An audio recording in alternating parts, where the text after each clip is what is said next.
is a flower. That's a quote by Albert Camus. And do you agree with that statement? And how do you feel about autumn? Do you like autumn? Yes, teacher, I like autumn, and I think the quote is totally right. Because spring is beautiful, but sometimes in spring also has some small rains and maybe light rain, but in autumn it rarely has rain, and the weather is very beautiful. I think the autumn is the cooling season in year. And I think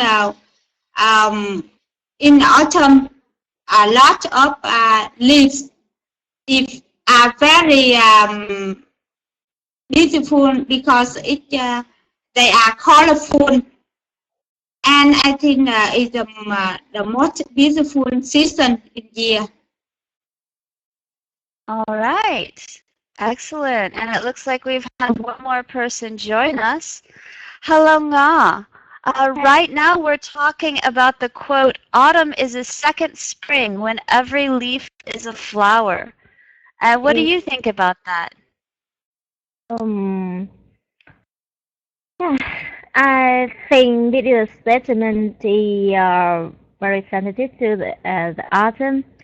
Maybe the author Albert Camus loved autumn so much, and he called autumn a second spring. I think so.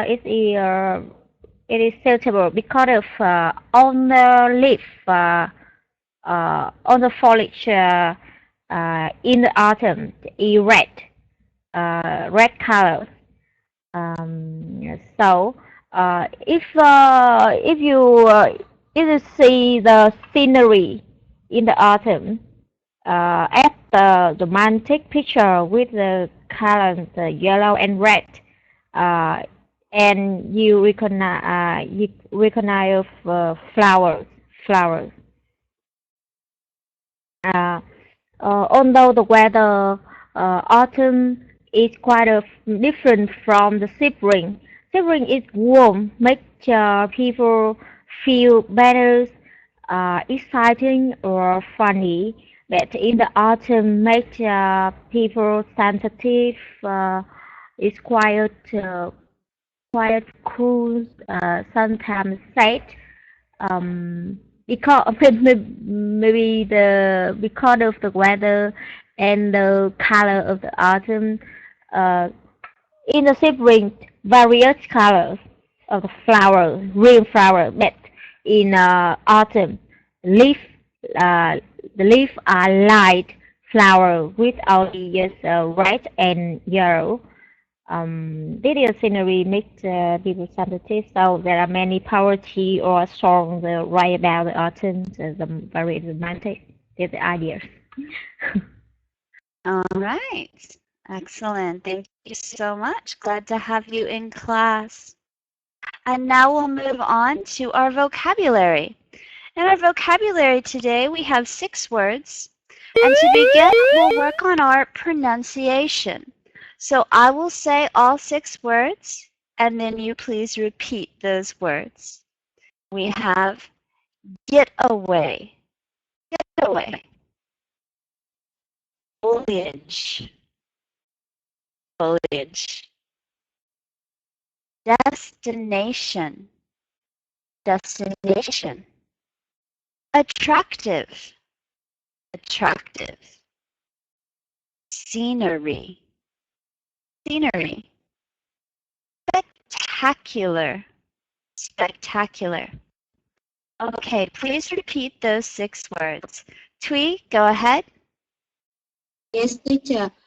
Get away, polish, destination, attractive, scenery, spectacular. Excellent. Very clear sounds. Yeah. And Na, go ahead. Yes. Getaway, foliage, destination, attractive, scenery, spectacular. Excellent. Very clear sounds. All right. Great pronunciation. So now what I would like you to do is please choose a word and then give me the definition for that word. Then make a sentence. All right, Tweet, go ahead. Yes, teacher. I define number 2. Foliage. Foliage means leaves, branch of leaves on a tree. Excellent. And can you make a sentence? Yes, teacher. They make more some fake flowers on a tree. On the tree. The teacher. The tree. Yes. Can you say that again? I did not hear the word foliage. Yes. They make more some fake flowers on the foliage of the tree. Very good, but it wouldn't be make more. It would be they may put fake flowers. You mean they put? Yeah, put. They may put fake flowers in the foliage of the tree. There you go. Good job. Just a word choice. Okay, and Na, go ahead. Yeah. Getaway. Getaway is not refer to a place that is suitable for a short holiday. Short holiday. Very good. A place suitable for a short holiday. Yeah.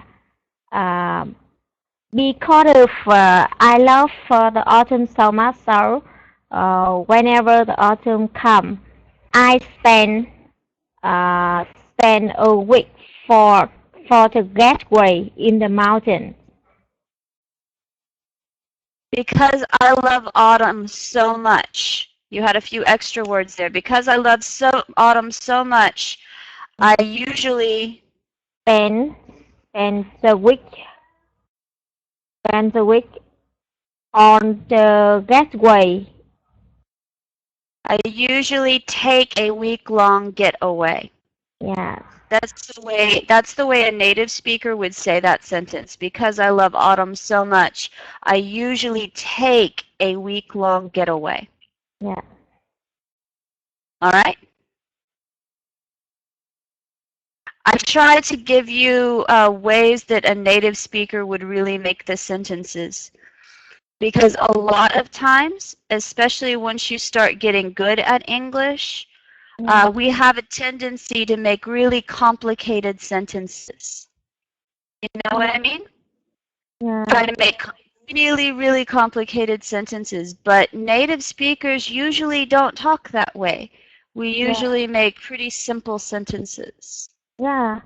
I have a getaway in the Independence Day, for example, simple sentence. Yeah, I took a getaway. Yeah, I have a getaway in the Independence Day. You wouldn't say I had. That's not the way we would use that word. I went on a getaway. I took a getaway. Yeah. Those are the ways we would use that word. I took getaway in the Independence Day. On. I took a getaway on Independence Day. Yeah, on. Thank you, teacher. No problem. I know it's those small little words that are so difficult. Okay, Tweet, go ahead. Yes, teacher. I define number 4, attractive. Attractive means being appealing, by something interesting. I wouldn't say interesting. I would say like pretty or beautiful.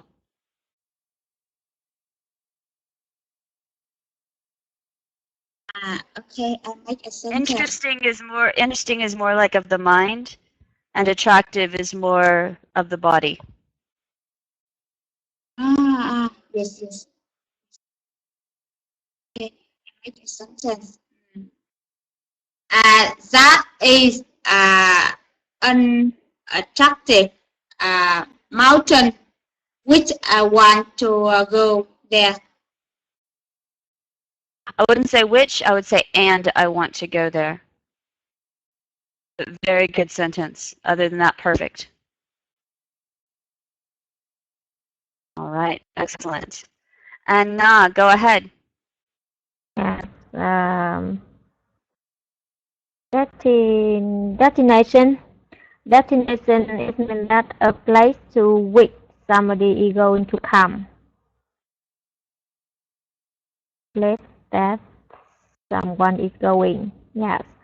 For example, Tokyo is the ideal destination in autumn.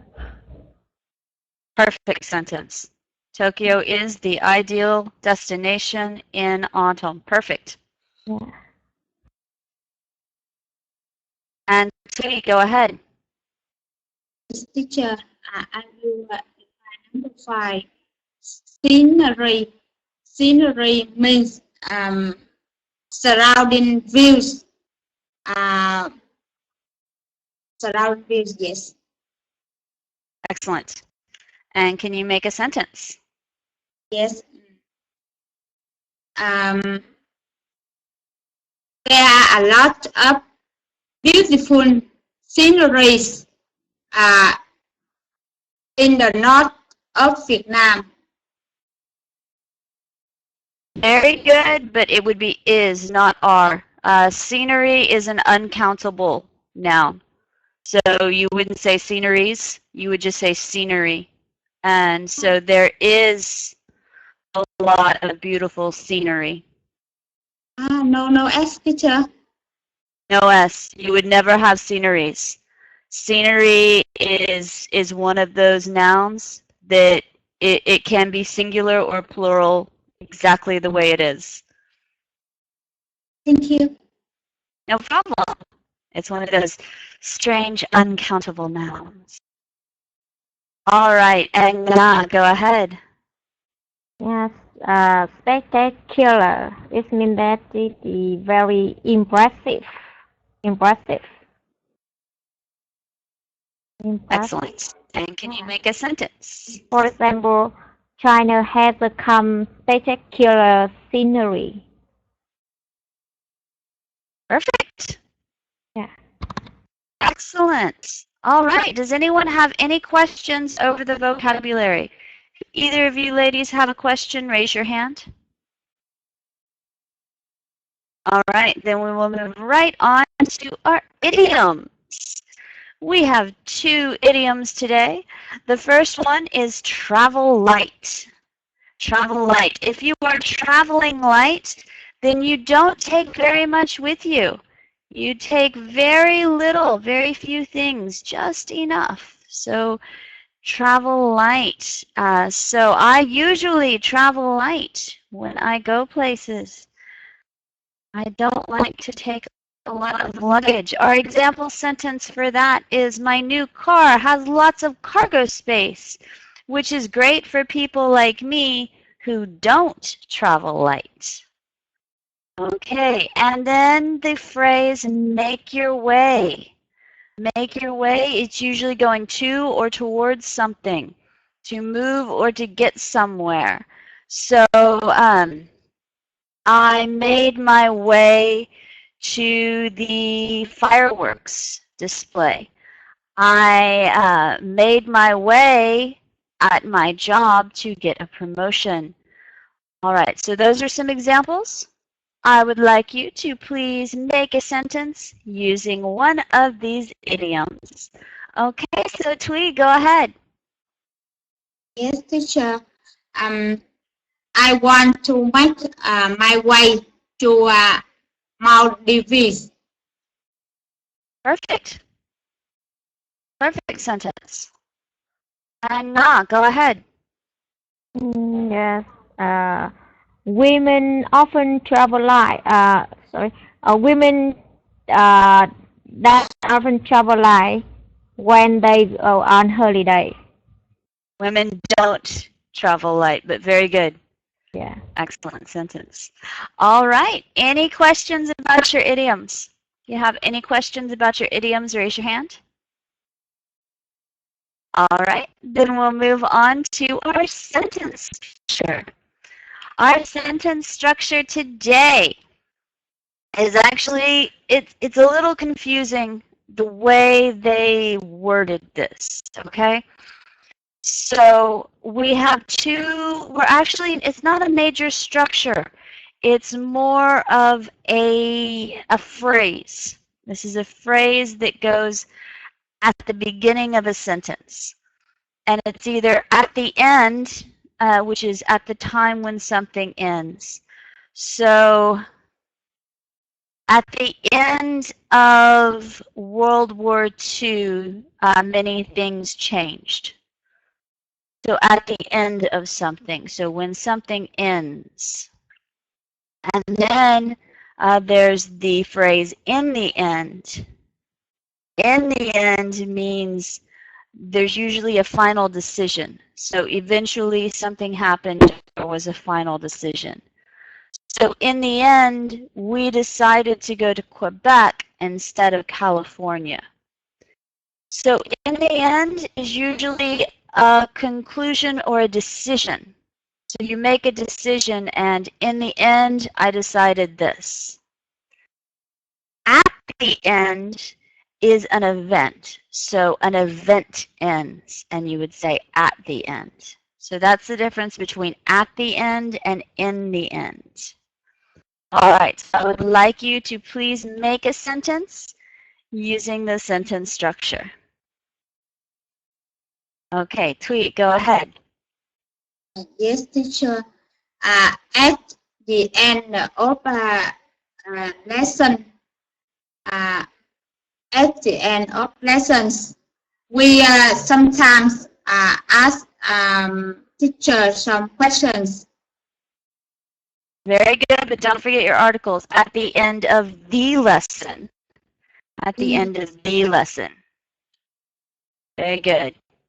Again, those tiny little articles. I know they're so hard. Okay, and Na, go ahead. Yes. In the end, she made a decision for giving up her job to travel.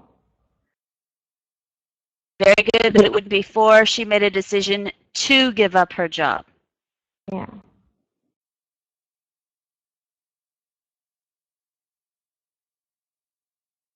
All right, excellent. Very good. Any questions about these sentence structures? If you have any questions, raise your hand. Yes, Tweety. Yes, Go ahead. I'm just make a sentence. I mean, a lot of lessons. I mean, at the end of lessons. I mean, many lessons. Can you? You would still need some kind of qualifier. So at the end of our lessons, or at the end of some lessons, at the end of my lessons, or it could still be the lessons, even if you had, because this is one of those strange nouns as well, but you could have the lessons. You could still have the lessons. We must you the right teacher. Yeah, actually,